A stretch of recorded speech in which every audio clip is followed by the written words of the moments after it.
She thought no one would ever hear her story, but now you have. Subscribe to give voice to others like her. My name is Maria Santos. I'm 42 years old, and what I'm about to tell you will change everything you think you know about sacrifice and secrets. I never imagined that cleaning those empty school hallways at night would lead me to discover something so devastating about my own son that it would tear our family apart forever.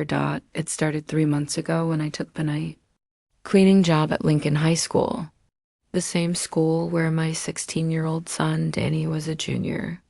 The irony wasn't lost on me. While other parents were home helping with homework, I was scrubbing the floors where my child walked during the day. But we needed the money desperately after my husband left us with nothing but debt and broken promises. The job was simple enough. Start at 11 p.m., finish by 6 a.m. Empty classrooms, mop hallways, clean bathrooms. The silence was actually comforting after dealing with bill collectors and Danny's increasingly distant behavior at home. But what I discovered in those quiet hours would haunt me forever. The first sign something was wrong came during my second week. I was cleaning the science wing when I noticed classroom 204, Mr. Peterson's chemistry lab, always had the lights off, but there were strange shadows moving inside. At first, I thought it was just my imagination playing tricks after hours of solitude. But the next night, I saw it again. I still remember the chill that ran down my spine when I pressed my ear to that door. There were voices inside, whispers that made my blood freeze. Young voices, student voices. But what were they doing in school at 1 a.m? That's when I made the decision that would change everything. I used my master key to unlock classroom 204, and what I saw inside that night still makes me wake up screaming. The chemistry lab had been transformed into something I never could have imagined. Tables covered with equipment that definitely wasn't part of the school curriculum. The smell hit me first, sharp, chemical, dangerous, but what destroyed me completely was seeing my own son Danny standing there in the middle of it all, wearing safety goggles and rubber gloves, carefully measuring out substances I couldn't identify. My baby, my 16-year-old boy, was running some kind of operation that made my stomach turn with fear.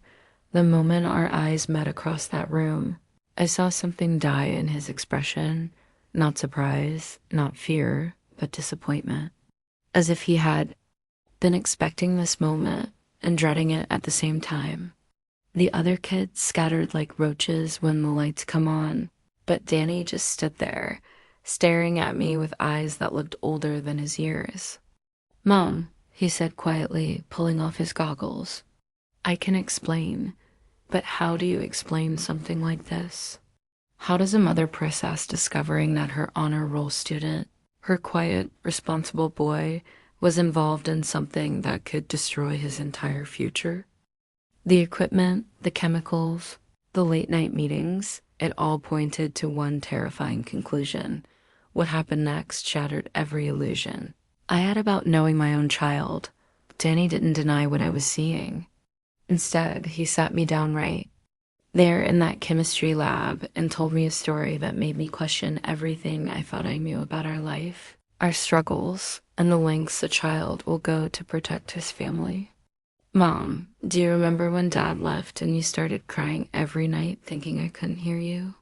His voice was steady, mature, nothing like the teenager I tucked in just a few years ago. "Do you remember when you started taking those extra shifts at the diner, coming home with your feet bleeding because your shoes had holes, but you couldn't afford new ones?" Every word was like a knife in my chest because, yes, I remembered all of it. I remembered trying to hide our financial desperation from him, thinking I was protecting him from the harsh reality of our situation. But children see everything, don't they? They absorb their parents' pain, even when we think we're shielding them.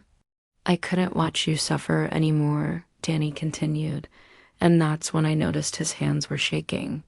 "When I saw you eating nothing but crackers for dinner so I could have a real meal. When I heard you on the phone, begging for extensions on the electric bill. When I watched you sell grandma's jewelry just to keep us afloat, I had to do something.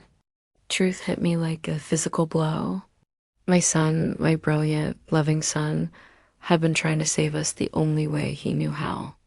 But the method he chose was so dangerous, so potentially catastrophic, that it could have destroyed both our lives in ways far worse than poverty ever could. What I discovered that night wasn't just about chemicals and late night meetings. It was about a mother's failure to communicate with her child, about the crushing weight of financial desperation, and about how love can drive people to make choices that defy everything they've been taught about right and wrong. The other students involved weren't thugs or troublemakers. They were kids like Danny, honor students from struggling families who had found each other and decided to take matters into their own hands. Smart kids who thought they could outsmart the system, who believed they could solve their families' problems without anyone getting hurt. But what they were doing was so much more complicated than I initially understood. As Danny explained their operation, I realized this wasn't just about making quick money. They had been using their chemistry knowledge to create something that was both ingenious and terrifying in its implications. The worst part was learning how long this had been going on. 3 months. 3 entire months while I was struggling to pay rent, while I was taking on extra shifts, while I was literally cleaning the very building where my son was risking his future every single night. The cruel irony was suffocating. I was working myself to death to provide for him while he was destroying himself trying to provide for me. Standing in that lab at 2 a.m, looking at my son surrounded by the evidence of his secret life, I had to make an impossible choice. Turn him in and watch his dreams of college and a bright future evaporate, or become complicit in something that went against every moral fiber in my body. But there was something else, something Danny hadn't told me yet, that would make this decision even more impossible. As I stood there processing everything, he looked at me with tears in his eyes and said words that still echo in my mind every single day. Mom, there's something else you need to know. Something that changes everything about what you think is happening here. The revelation that followed wasn't just shocking. It was the kind of truth that rewrites your entire understanding of reality. What my son was really doing in that chemistry lab, the real purpose behind all those late night meetings, the actual reason he was risking everything, it wasn't what I thought at all. The final piece of the puzzle was so unexpected, so completely different from my worst fears that it left me speechless. My son wasn't the person I thought he was, but he also wasn't the person I was afraid he had become. The truth was something else entirely, something that made me realize how wrong it's possible to be about the people we love most. That night in the chemistry lab changed both our lives forever, but not in the way either of us expected. What I learned about Danny, about myself, and about the lengths people will go to protect each other transformed everything I thought I knew about sacrifice, love, and the secrets families keep. As I sit here now, 3 months later, I can tell you that the truth was both more beautiful and more heartbreaking than any lie I could have imagined. My son's secret wasn't just about what he was doing in that school. It was about who he really was and who I had failed to see he was becoming. The cleaning job? I still do it. But now, when I walk those halls at night, I'm not just a mother trying to make ends meet. I'm someone who learned that sometimes the people we're trying to protect are actually the ones protecting us, and that the secrets our children keep aren't always the ones we should fear most. Sometimes they're the ones that save us all.